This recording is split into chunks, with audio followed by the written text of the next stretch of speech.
Hi, my name is Manali Kamdar. I'm an associate professor at the University of Colorado Anschutz Cancer Center. I'm going to walk you through some of the key trials that have led to FDA approval of newer agents, and that has certainly unleashed a whole new toolbox in patients for us to treat patients with relapsed refractory lymphomas.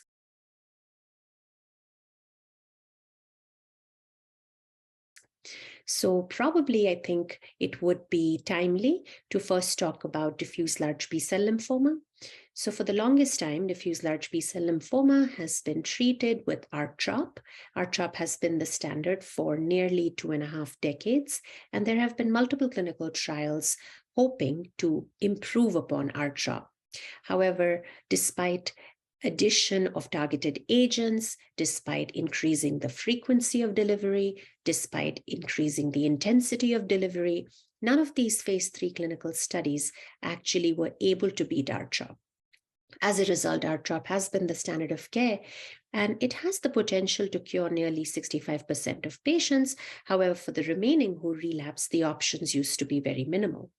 And therefore, with that in mind, the POLARIX study was designed. It's a randomized phase 3 study in patients who have a new diagnosis of diffuse large B-cell lymphoma, stage 3, stage 4, IPI of 2 or over. And these patients were randomized to either getting R-CHP for 6 cycles versus R-CHP, which is R-CHP, plus Polatuzumab. Polatuzumab is an antibody drug conjugate, which is targeted against CD79B.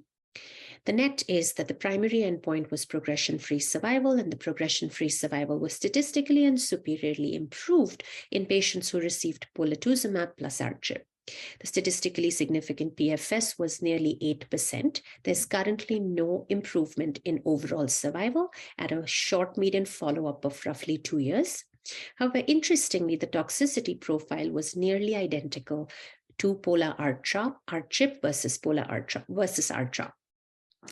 As a result, I think if the toxicity profile is similar, one would beg to consider R-CHP as the new standard of care.